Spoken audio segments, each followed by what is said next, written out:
اس دنیا کے لوگ بھی کتنے عجیب ہیں اقبال، محلے کی مسجد میں جاتے نہیں، مدینہ میں مرنے کی دعائیں مانگتے ہیں۔ اقبال نے کہا تھا، مسجد تو بنا دی شب بھر میں عبادت کرنے والوں نے، من اپنا پرانا پاپی برسوں سے نمازی بن نہ سکا۔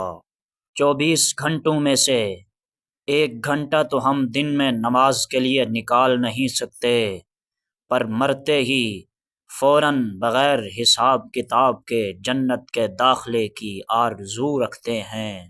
شیطان نے صرف ایک سجدے سے انکار کیا تو وہ ہمیشہ ہمیشہ کے لیے لعنتی قرار پایا، اور ہم صرف ایک دن کے اندر کتنے سجدوں کو چھوڑ دیتے ہیں، تو پھر سوچو کہ ہمارا حشر کیسا ہوگا۔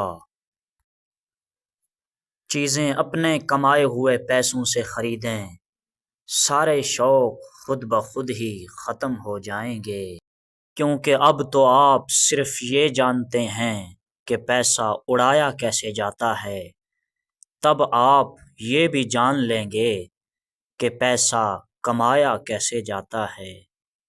باپ کے پیسوں پہ عیاشی کرنا تو بڑا آسان ہے، مزہ تو تب آئے گا جب آپ اپنے پیسوں پہ عیاشی کرو، تاکہ پتہ چلے کہ آپ کم از کم خود کو سنبھالنے کی صلاحیت رکھتے ہو۔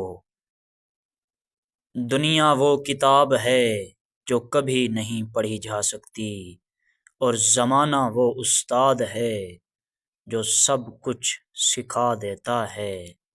ایام دنیا، مرور زمانہ، حالات کا الٹنا پلٹنا، حالات کے تھپیڑے، مصیبتوں کے ڈھیر، اپنوں کی غداریاں، دوستوں کی منافقت، دشمنوں کے حملے اور فنکاریاں، رشتہ داروں کی اداکاریاں، گزرتی زندگی کے ساتھ ساتھ انسان کے تجربات، انسان کو وہ کچھ سکھا دیتی ہیں جس کو بڑے سے بڑا استاد بھی نہیں سکھا سکتا۔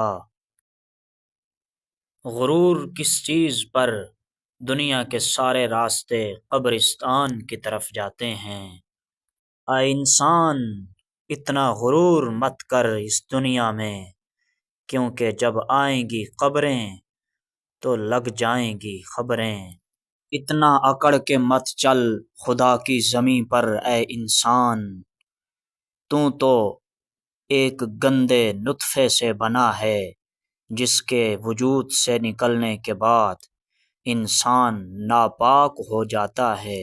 تجھے قبر میں اتارنے کی دیر ہے اے انسان، تیرے اس حسین و جمیل وجود کو زمین کے کیڑے مکوڑے، سانپ بچھو اور حشرات الارض کھا جائیں گے۔ حدیث قدسی ہے، میرے رب نے فرمایا کہ تکبر میری چادر ہے، جس نے اس کو پکڑنے کی کوشش کی میں اس کو گھسیٹ کے جہنم میں ڈال دوں گا، حتیٰ کہ وہ تکبر کرنے والا 6 کروڑ سالوں سے میری عبادت ہی کیوں نہ کر رہا ہو۔ ابلیس، شیطان، جس نے کوئی مقام ایسا نہ چھوڑا ہو جہاں پر اس نے میری عبادت نہ کی ہو، مجھے سجدہ نہ کیا ہو، ایسا عابد و زاہد بھی اگر تکبر میں مبتلا ہوگا تو میں قیامت کی صبح تک اس کو لعنت کا پھٹکار اس کے ماتھے پہ لگا کے دنیا میں بھیج دوں گا، اور بروز قیامت میں نے ایسے متکبر کے لیے جہنم بنائی ہے۔ اے انسان، ذرا سنبھل کے چل، تیرے حساب و کتاب کا وقت بھی عن قریب آنے والا ہے۔ امید انسان سے لگا کر شکوہ خدا سے کرتے ہو، اے ابن آدم تم بھی کمال کرتے ہو۔ وفا کی امید نہ رکھ ان مٹی کے حسین انسانوں سے مخبتی، یہ وہاں ڈستے ہیں جہاں توقع ہی نہیں ہوتی، لو لگا لے اس خدا سے جو کام آتا ہے ہر طرح سے، اور لو لگا لے اس خدا سے جو کام آتا ہے وہاں سے، نا امید ہوتا ہے بندہ جہاں سے، اس گھر میں سکھ نہیں آ سکتا جس کے پڑوس میں دکھ اور تکلیف ہو۔ امام الانبیاء صلی اللہ علیہ وسلم کی حدیث کا مفہوم ہے کہ وہ بندہ کبھی بھی جنت کے اندر داخل نہیں ہوگا کہ جس کا پڑوسی اس کی شرارتوں سے محفوظ نہ ہو۔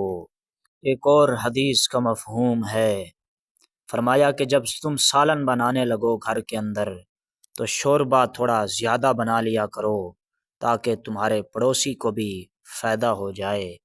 امام الانبیاء فرماتے ہیں کہ او میرے صحابہ، میرے پاس جبرائیل امین پڑوسی کے حقوق اتنی بار لے کے آئے، اتنے زیادہ لے کے آئے کہ مجھے لگنے لگا کہ کہیں پڑوسی کو وراثت کے اندر حصے دار نہ بنا دیا جائے۔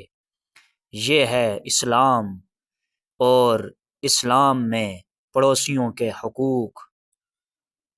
جو کسی کا برا نہیں چاہتا ان کے ساتھ کوئی برا نہیں کر سکتا، یہ میرے رب کا وعدہ ہے۔ مشکل وقت میں ہمیشہ دعا مانگا کرو، کیونکہ جہاں انسان کا حوصلہ ختم ہوتا ہے وہاں سے اللہ پاک کی رحمت شروع ہو جاتی ہے۔ زندگی ایسے جیو کہ کوئی ہنسے تو تمہاری وجہ سے ہنسے، تم پر نہیں، اور کوئی روئے تو تمہارے لیے روئے، تمہاری وجہ سے نہیں۔ زندگی میں خود کو کبھی کسی کا عادی مت بنانا، کیونکہ انسان بہت خود غرض ہے۔ جب آپ کو پسند کرتا ہے تو آپ کی برائی بھول جاتا ہے، اور جب آپ سے نفرت کرتا ہے تو آپ کی اچھائی بھول جاتا ہے۔